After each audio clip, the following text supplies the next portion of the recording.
This channel does not promote any violent, harmful, or illegal activities. All content provided by this channel is meant for an educational purpose only. যদি MDH kitchen king কিচেনে থাকি তো আমরা যা ইচ্ছে তৈরি করতে পারি। বেগুনের ভর্তা, আলু কপি, ভিন্ডি মশলা, আরো অনেক কিছু। MDH টিভি9 বাংলায় স্বাগত। হটস্পট নিয়ে আপনাদের সঙ্গে রয়েছে আমি শর্মিষ্ঠা। আর হটস্পটে এই মুহূর্তে দাঁড়িয়ে রাজ্যের যে সমস্ত গুরুত্বপূর্ণ ইস্যুগুলো রয়েছে সেই সমস্ত ইস্যুগুলোর ইন ডিটেল এক্সক্লুসিভ ইনফরমেশন আপনাদের সামনে তুলে ধরবো। তবে আজকে হটস্পটের সবার প্রথমে ইস্যুগুলোর সঙ্গে আপনাদের পরিচয় করে নিই। হটস্পটের প্রথম ইস্যু প্লেট আমি জানতে চাইবো, বিগ বলে দিতে বলবো। হটস্পটের প্রথম ইস্যু হাওয়া বদল। আমার আপনার প্রত্যেকের কাছে ভীষণ গুরুত্বপূর্ণ, কারণ আবহাওয়াটা কিরকম থাকবে আগামী 3 দিন আপনাদের সামনে জানাবো। তারপরের ইস্যু এই মুহূর্তে দাঁড়িয়ে আমি একটুখানি চালাতে বলি। মোদির জল হুঙ্কার। হ্যাঁ, পাকিস্তানকে জল দেওয়া তো বন্ধ রয়েছে, কিন্তু পাকিস্তানের তো এই মুহূর্তে দাঁড়িয়ে জল প্রয়োজন। মোদি বলেছে যে এখনো পর্যন্ত আমরা কিছু করিনি, এরপরে তো আরো অনেক কিছু করা বাকি রয়েছে। একেবারে তারপরের ইস্যু হচ্ছে চাকরি হারাদের হাতে আর 4 দিন সময় বাকি রয়েছে, এবং এইটাই এই মুহূর্তে সব থেকে গুরুত্বপূর্ণ খবর। তাই আমি এই মুহূর্তে মুখ্যমন্ত্রী মমতা বন্দ্যোপাধ্যায় কিছুক্ষণ আগে কি জানিয়েছেন তা আপনাদের সবার প্রথমে শোনাবো, কারণ আইন মোতাবেকই কাজ করতে হবে রাজ্যকে, এবং সেই কারণে বিজ্ঞপ্তি প্রকাশ করতে চলেছে চাকরিহারাদের উদ্দেশ্যে। আজকে সাংবাদিক বৈঠক করে মমতা বন্দ্যোপাধ্যায় বলেন যে বিজ্ঞপ্তি প্রকাশ করতে হবে, পরীক্ষায় একমাত্র পথ রাজ্যের চাকরিহারা শিক্ষকদের। তবে হ্যাঁ, বিকল্প পথও খোলা থাকছে। কি বলেছেন মুখ্যমন্ত্রী সবার প্রথমে শোনাই। যেহেতু এখনো রিভিউটা হয়নি, কারণ রিভিউ পিটিশন পেন্ডিং আছে এবং কোর্টে গরমের ছুটি পড়ে গেছে, অথচ আমাদের হাত বেঁধে দেওয়া হয়েছে 31শে মের মধ্যে করতে হবে, নোটিফিকেশন করতে হবে। তাই বাধ্য হয়ে আমি জানাচ্ছি দুটো প্রসেসই আমাদের চালু থাকবে। একটা হচ্ছে সুপ্রিম কোর্টের অর্ডার অনুযায়ী আমরা 31শে মের মধ্যেই সুপ্রিম কোর্ট যে অর্ডারটা দিয়েছে সেটা নোটিফিকেশন করব। আর দ্বিতীয়ত, যদি রিভিউ যেটা আমরা করেছি, রিভিউতে যদি আমরা ভালো রেজাল্ট পাই তাহলে আমরা সেটাকে গ্রহণ করব। পরে যাতে বলতে না পারে সুপ্রিম কোর্ট যে 31শে মের মধ্যে তোমাদের নোটিফিকেশন করতে বলা হয়েছিল, তোমরা কেন করোনি, সেই জন্যই আইন মেনে আমাদের এই কাজটা করতে হচ্ছে। অর্থাৎ মুখ্যমন্ত্রী তিনি পরিষ্কার বলে দিলেন যে 30শে মে বিজ্ঞপ্তি প্রকাশ করতে চলেছে রাজ্য সরকার। 14ই জুলাই পর্যন্ত অনলাইনে আবেদন করা যাবে। এই মুহূর্তে আইনজীবী ফিরদৌস সামিম তিনি কি বলছেন একবার শুনবো। এটা তো চাকরি পেয়ে যেত। আচ্ছা, এই একটু এক্সট্রা কিছু পদ উনি বলেছেন তৈরি হচ্ছে, তো ইন দ্যাট কেস তারা কারা বসতে পারবে পরীক্ষায়? দেখুন, আমার যে আন্ডারস্ট্যান্ডিং, যা ভ্যাকেন্সি ছিল, যারা পার্টিসিপেট করেছিল, যারা টেন্টেডগুলো বাদ দিয়ে বাদবাকি জন তারা পরীক্ষায় বসতে পারবেন। ইভেন এজ রিল্যাক্সেশনের কথাও কিন্তু বলা আছে দেখবেন জাজমেন্টে। বাকি যা অ্যাডিশনাল পোস্ট যদি ক্রিয়েট করেন সেখানে আপনাকে নতুন করে অনলাইন অ্যাপ্লিকেশন ইনভাইট করতে হবে। আমি জানি না উনি কিভাবে বিজ্ঞপ্তি দেবেন। বিজ্ঞপ্তি যখন আসবে তখন নিশ্চিতভাবে তার চুলচেরা বিশ্লেষণ করব, কিন্তু ওনার কথা দেখে তো খুব একটা স্পষ্ট হয় না। আর উনি যে ওনার কথায় স্টিক থাকেন তাও না। উনি বাজারে ছেড়ে দেওয়ার পরে এখন বুঝে নিতে চাইছেন যে এখান থেকে কি আসতে পারে। ফলে উনি বলেছেন 30শে মে নাকি দেবেন। তো 30শে মে যখন অ্যাডভার্টাইজমেন্ট আসবে তখন আমরা নিশ্চিতভাবেই চুলচেরা বিশ্লেষণ করব। কিন্তু আমার মক্কেলরা যা জানিয়েছেন যে তারা যদি কাউকে অ্যাডভান্টেজ দেওয়া হয় তার বিরুদ্ধে অবশ্যই, তারা যদি অ্যাডভান্টেজ না পায় তারা আগে থেকেই তাদেরকে বলছে তুমি মাঠের বাইরে চলে যাও। কেন? একদম বোঝাই যাচ্ছে ফিরদৌস সামিম তিনি কিন্তু স্পষ্ট বলছেন যে সুপ্রিম কোর্টের নির্দেশিকায় বলা হয়েছিল যারা অযোগ্য চিহ্নিত নন তারা প্রত্যেকে এই পরীক্ষায় বসতে পারবেন। হ্যাঁ, রাজ্য সরকারের পক্ষ থেকে 30শে মে যে বিজ্ঞপ্তি প্রকাশ করা হবে সেই বিজ্ঞপ্তিতে পুরো বিষয়টা পরিষ্কার হবে। তবে এই মুহূর্তে দাঁড়িয়ে বিকাশ ভবনের সামনে থেকে রয়েছেন আমার সহকর্মী সুজয়। তোমার সঙ্গে চাকরি হারারা রয়েছে। আমি বেশি কথা বলবো না, আমি সরাসরি তাদের প্রতিক্রিয়া জানতে চাইবো, সম্ভব যদি হয়। একেবারে আমি তাদের প্রতিক্রিয়ায় তোমাদের সরাসরি শোনাবো, তার কারণ মুখ্যমন্ত্রীর বক্তব্যের পর এই মুহূর্তে সাংবাদিক বৈঠকের প্রস্তুতি শুরু হয়েছে। আমি সরাসরি যারা চাকরিরা তারা নিজেদের মধ্যে বৈঠক করার পর সাংবাদিক বৈঠক করবেন, তারা জানাবেন তাদের প্রতিক্রিয়া সরাসরি, তারা কিভাবে দেখছেন সুপ্রিম কোর্টের অর্ডারকে, তারা পরবর্তীতে কী ভাবছেন, তারা পরীক্ষা যাবেন কিনা। আমি সরাসরি তাদের বক্তব্য তোমাকে শোনাবো।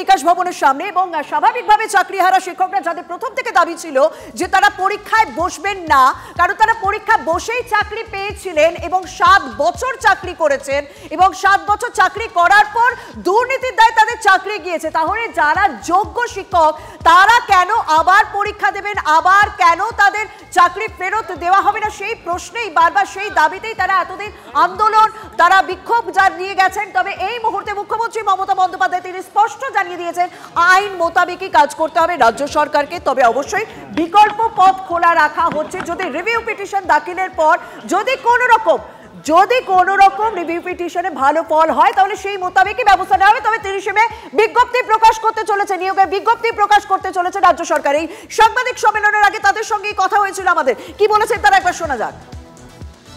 প্রমাণিত হোক তারপরে আমরা পরীক্ষায় বসবো কি দেবো সেটা পরে দেখা যাবে। আমাদের বিরুদ্ধে তো 17 রকমের দুর্নীতির কোনোটাই আমাদের মধ্যে পড়ে না, সুতরাং আমাদের দুর্নীতি প্রমাণিত হোক। আমাদের অ্যাপয়েন্টমেন্ট লেটারে লেখা আছে যদি আমাদের কোনো ইলিগালিটিস ধরা পড়ে তখন আমাদের অ্যাপয়েন্টমেন্ট ক্যান্সেল হবে, কিন্তু সেটা তো আমাদের জন্য হয়নি, হয়েছে রাজ্য সরকারের সীমাহীন দুর্নীতি এবং বিরোধীরাও সেটাকে ঢাল করে শুধু সিংহাসন দখলেরও আছে। 9 বছর পর আমি সেই পরিস্থিতি নেই। এই 9 বছর ধরে যে সমস্ত ছেলেমেয়েরা শুধুমাত্র এসএসসির জন্য প্রস্তুতি নিয়েছে তারা অনেকটা প্রিপারেশন এগিয়ে, সেখানে আমি স্কুল করব, আমার নিজের বাচ্চা আছে, আমি বাচ্চার পড়াশোনা দেখবো, আমার ফ্যামিলি দেখবো, তারপর আমি আবার পরীক্ষারও প্রস্তুতি নিয়ে একটা এত বড় কম্পিটিটিভ এক্সামে বসবো এবং কিছু কিছু জিনিস বিষয় আমার কাছেও ক্লিয়ার নয়। আমরা আমাদের ছেলে মেয়ের ভবিষ্যৎ গড়বো না, আমরা আমাদের ক্যারিয়ার নিয়েই পড়ে থাকবো। এই 7টা বছর পর আবার আমাদের ক্যারিয়ারের প্রশ্ন তুলতে হচ্ছে। আমি যদি পাসই না করি সেই এক্সপিরিয়েন্স নাম্বার নিয়ে আমি কি করব? আমি ধরুন পাস করলাম না, তাহলে এক্সপিরিয়েন্সের নাম্বারটা আমি নিয়ে কি করব? সেখানে তো আমার কিছু করার নেই। নোটিফিকেশনটা তাহলে ওপেন টু অলের জন্য হলো কেন? Written pass. আমাদের রাজ্যের মাননীয় মুখ্যমন্ত্রী যে প্রেস বিবৃতি দিলেন, বিশেষ করে আজকে প্রেস বিবৃতি ছিলই যে আমরা যারা চাকরিহারা যোগ্য শিক্ষক শিক্ষিকা অর্থাৎ SLST 2016 প্যানেল সংক্রান্ত বিষয়ে, সেক্ষেত্রে আমরা দেখলাম ওনার যে প্রেস বিবৃতি তাতে করে আমাদের মনে হলো আজকের যে নোটিফিকেশনের বার্তা উনি দিলেন এটা পরিষ্কার সমস্ত যোগ্য শিক্ষক শিক্ষিকা এবং শিক্ষাকর্মীদের জন্য একটা মৃত্যু পরোয়ানা উনি আজকে আমাদের জন্য ঘোষণা করলেন। আমরা কখনো চাইনি নোটিফিকেশন দিক, কিন্তু আজকে আমরা ওনার মুখ থেকে শুনলাম নোটিফিকেশনের বার্তা। বিশেষ করে উনি যে সুপ্রিম কোর্টের জাজমেন্টের কথা বললেন, সুপ্রিম কোর্টের জাজমেন্টে এত ডিটেল নোটিফিকেশন দেওয়ার কথা বলা হয়নি। অর্থাৎ আমরা কোনো একটা জায়গায় আশঙ্কা ছিল যে সরকার হয়তো আমাদেরকে পরীক্ষার দিকে নিয়ে যেতে চাইছে, সেক্ষেত্রে এই ডিটেল নোটিফিকেশন দেওয়া, ডিটেল বর্ণনা দেওয়া, সেক্ষেত্রে আমাদের এই আশঙ্কাটা বরাবরই থেকে যাচ্ছে যে সরকার সমস্ত যোগ্য শিক্ষক শিক্ষিকা এবং শিক্ষাকর্মীদের রিভিউয়ের মধ্য দিয়ে ফিরিয়ে আনার ক্ষেত্রে যে আমরা যে গাফিলতিটা দেখছিলাম সেটাই মনে হচ্ছে আমাদের আশঙ্কা সত্যি হয়ে যাচ্ছে। তো এই ভয় বা হতাশার জায়গা থেকে আমরা যে আশঙ্কা করছিলাম সেই আশঙ্কাটা কিন্তু আজকে তার বহিঃপ্রকাশ দেখতে পেলাম সরকারের পক্ষ থেকে। তো আমরা কোনোভাবেই চাইনি নোটিফিকেশন দিক এবং সেটা একেবারে ডিটেলভাবে দিক। নোটিফিকেশনে আজকের বিবৃতিতে বলা হলো যে অনলাইন অ্যাপ্লিকেশনের ডেট, তারপরে exam date, result date, counselling date, এত কিছু কিন্তু সুপ্রিম কোর্টের জাজমেন্টে বলা ছিল না। অর্থাৎ আমরা মনে করি শুধুমাত্র জাজমেন্টটাকে ফলো করার জন্যে এত ডিটেল বিবৃতি দেওয়ার প্রয়োজন ছিল না। অর্থাৎ আমাদের কোনো এক জায়গায় মনে হচ্ছে যে সরকারের সদিচ্ছার অভাব আছে, যে সমস্ত যোগ্যদের ফিরিয়ে আনার ক্ষেত্রে সেই সদিচ্ছার অভাব আমরা দেখতে পাচ্ছি। আজকে আমরা বলবো যে নেতাজি ইন্ডোর স্টেডিয়ামে যে মুখ্যমন্ত্রীকে আমরা দেখেছিলাম যে উনি থাকতে একজন যোগ্যেরও চাকরি যাবে না, আজকের মুখ্যমন্ত্রী কিন্তু সেই দিনের থেকে আলাদা। অর্থাৎ উনি আইনটাকে মেনে করবেন। কোনো একটা জায়গায় মনে হচ্ছে যে সুপ্রিম কোর্টের অর্ডারটাকে উনি অ্যাকসেপ্ট করে নিয়ে যে রাজ্য সরকার এবং স্কুল সার্ভিস কমিশন যে দুর্নীতি করেছে সেটাকে পুরোটাকে এড়িয়ে যাওয়ার একটা মানসিকতা আমরা দেখলাম। অর্থাৎ আমাদের প্রতি যে ইনজাস্টিস হয়েছে, আমরা নিরীহ, আমরা যোগ্য, আমরা কোনো দুর্নীতির সঙ্গে যুক্ত নয়, অর্থাৎ 7 বছর সার্ভিস করার পরে আমাদের প্রতি সরকারের যে দায়বদ্ধতা থাকার কথা ছিল, আজকের বিবৃতিতে সে তার প্রতিফলন আমরা দেখিনি। উনি দুটো অপশনের কথা বলেছেন। প্রথম অপশন হচ্ছে এক্সাম, দ্বিতীয় অপশন হচ্ছে রিভিউ। উনি বললেন যে রিভিউটা অ্যাকসেপ্ট হয়নি, সরকার চেষ্টা করবে। আমরা বারবার বলবো সেকেন্ড অপশনটা সরকারকে সর্বতভাবে চেষ্টা করতে হবে, রিভিউটা অ্যাকসেপ্ট করিয়ে সমস্ত যোগ্য শিক্ষক শিক্ষিকা এবং শিক্ষাকর্মীর চাকরি ফিরিয়ে আনার ব্যবস্থা করতে হবে। এটা উনি নিজে কমিটমেন্ট দিয়েছিলেন, ওনার নিজের কমিটমেন্ট ওনাকে রাখতে হবে। আমরা যোগ্য শিক্ষক শিক্ষিকা অধিকার মঞ্চের পক্ষ থেকে এটাই আমাদের ওনার কাছে আবেদন।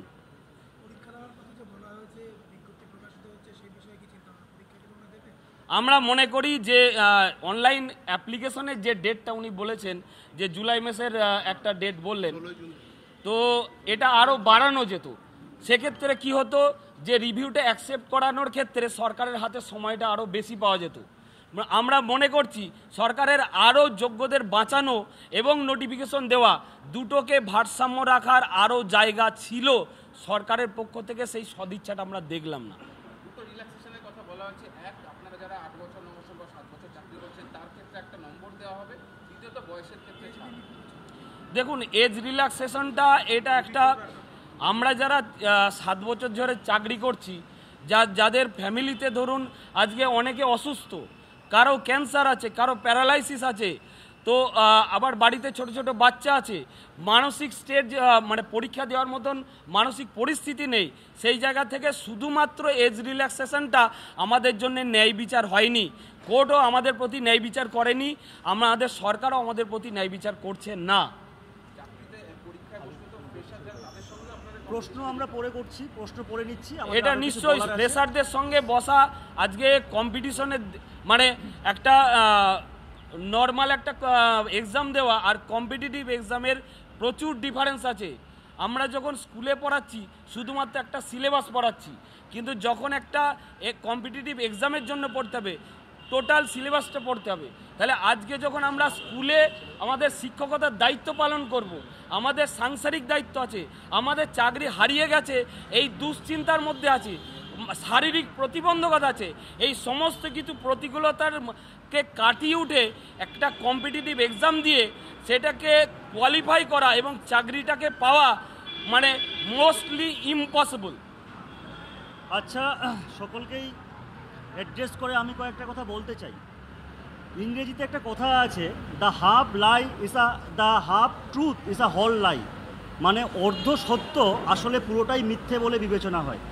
আজকে যে ঘটনাটা ঘটলো এই আশঙ্কা আমাদের দীর্ঘদিনের, এবং এই আশঙ্কা থেকে মুক্ত হওয়ার জন্যই আমরা আজকে 21তম দিন এখানে অবস্থান মঞ্চ করছি। আমাদের দাবি একটাই ছিল যে আমাদের সসম্মানে চাকরির পরীক্ষায় না বসে এই চাকরিতে পুনর্বহাল আমরা হব। এর আমাদের সঙ্গত অনেক কারণও ছিল যা আমরা আপনাদের মাধ্যমে বারবার বলেছি, এবং এর জন্য আমরা শিক্ষামন্ত্রী তথা মুখ্যমন্ত্রীর দরবারে বারবার কড়া নেড়েছি যে নোটিফিকেশন দেওয়ার আগে বা আইনি পদক্ষেপ নেওয়ার আগে আমাদের সঙ্গে যেন বসা হয়, আমাদের সঙ্গে আলোচনা করা হয়। আপনারা দেখেছেন কালকে আমরা বিকাশ ভবনে গিয়েছিলাম, সেখানে শিক্ষামন্ত্রী আমাদের সঙ্গে দেখা করেননি, দেখা করেছিলেন প্রিন্সিপাল সেক্রেটারি। এবং এই জাতীয় নোটিফিকেশনের অনেক প্রশ্ন যেগুলো এখনও পর্যন্ত আমাদের কাছে পরিষ্কার নয়, এই প্রশ্নগুলো আমরা করেছিলাম। আমাদের কথা দেওয়া হয়েছিল যে হ্যাঁ আমাদের সঙ্গে একটা মিটিংয়ের ব্যবস্থা করা হবে, অথচ আজকে আমাদের মাথায় যেন বাজ পড়ল।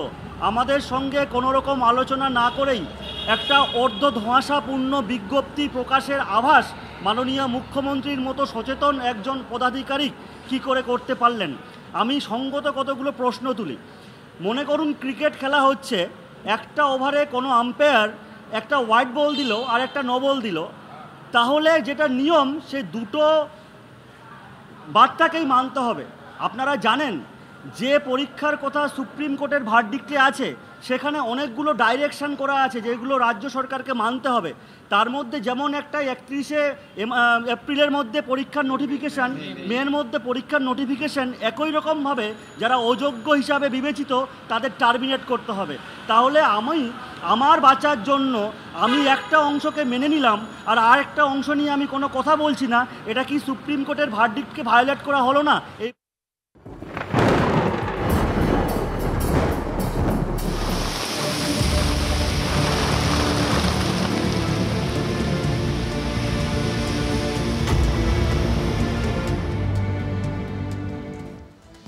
এবার আমরা আমার আপনার খবর দিকে অবশ্যই নজর রাখতে হবে, কারণ আজ বৃষ্টি বেশ কিছু জায়গা হয়েছে, কিন্তু আগামী 3 দিন আবহাওয়াটা ঠিক কিরকম, কোথায় থাকবে, কোন জেলায় ভারী বৃষ্টি, কোন জেলায় অতি ভারী বৃষ্টির সতর্কতা রয়েছে, সেটা আমি সরাসরি একবার এখান থেকে আপনাদের সামনে তুলে ধরি। আমরা কিন্তু পুরোপুরি স্যাটেলাইট ইমেজের ছবি আপনাদের সামনে তুলে ধরবো। স্যাটেলাইট ইমেজ থেকে আমার রাজ্যে মূলত কোন জায়গায় বুধ, বৃহস্পতি, শুক্র কিরকম আবহাওয়া থাকছে সেটা যদি আমি একটুখানি তুলে ধরি। অবশ্যই সবার প্রথমে আমি আমার রাজ্যের দিকে যখন নজর রাখছি, আমি একেবারে সার্চ করছি কলকাতা। কলকাতা পেলে আমি আমার রাজ্যের ভীষণ কাছাকাছি জায়গাটা পাবো।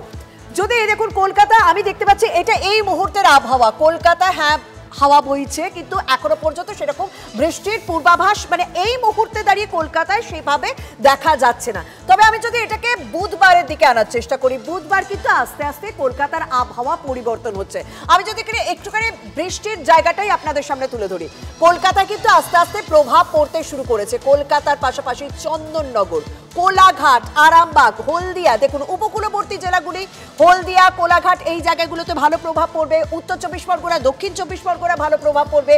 শান্তিপুর, বর্ধমান, দুর্গাপুর, বাঁকুড়াতে দেখুন আবার বুধবার আবহাওয়ার বেশ মেঘটা কিন্তু আমি ভালো মতো দেখতে পাচ্ছি। বাঁকুড়া, দুর্গাপুর, সিউড়ি, কাটোয়া এই জায়গাগুলো। তবে উত্তরবঙ্গের দিকে যদি আমি একটু নজর রাখি, সিউড়ি, কাটোয়া যখন নজর পড়ছে, উত্তরবঙ্গের দিকে যদি নজর রাখি মালদা, তবে দেখুন এই জায়গাটায় কেমন পরিবর্তন হয়ে যাচ্ছে। বৃহস্পতিবার মালদায় কিন্তু যথেষ্ট বৃষ্টির আশঙ্কা রাখা হয়েছে। এবং যদি আমি একটুখানি শিলিগুড়ি, দার্জিলিং, গ্যাংটকের দিকে নজর রাখি, শিলিগুড়ি, গ্যাংটক, দার্জিলিং সেখানে আস্তে আস্তে আবহাওয়ার পরিবর্তন হচ্ছে। এবার যদি আমি শুক্রবারটা দেখুন, পুরো রংটাই পাল্টে যাচ্ছে। শিলিগুড়ি, দার্জিলিং, গ্যাংটক এবং জয়গার এই জায়গাতে কিন্তু ভালো মতন বৃষ্টির পূর্বাভাস রয়েছে। এই জায়গাটাই আপনাদের সামনে আমি অবশ্যই বলেছি যে দক্ষিণবঙ্গের 7 জেলায় ভারী থেকে অতি ভারী বৃষ্টির সতর্কতা রয়েছে। তবে সেটা শুক্র, শনি এই জায়গাগুলো মানে শুক্র, শনি উইকেন্ডের দিকটা এবং বিশেষ করে রবিবার, যেটা আমরা জানি গরমকালে গরম ছুটি পড়ার জন্য প্রচুর পর্যটক এই মুহূর্তে পাহাড়ে গিয়েছে, পাহাড়ের আবহাওয়ার কিন্তু পরিবর্তন হবে। অর্থাৎ যখন দক্ষিণবঙ্গে বৃষ্টি হবে তখন নিচু এলাকায় যেমন একটা সাংঘাতিক একটা সতর্কতা জারি করা হয়েছে মৎস্যজীবীরা যাতে মাছ চাষ করতে না যায়, তেমনই কিন্তু শনি, রবির দিকটা পাহাড়ে ধসের আশঙ্কা রয়েছে। বাহ, এবার রয়েছে স্বাদ, হ্যাঁ অপূর্ব স্বাদ। এমডিএচ এর চাঙ্কি চাট মশলা, জীবনে আসল স্বাদ জাগলো। আসল মশলা এমডিএচ।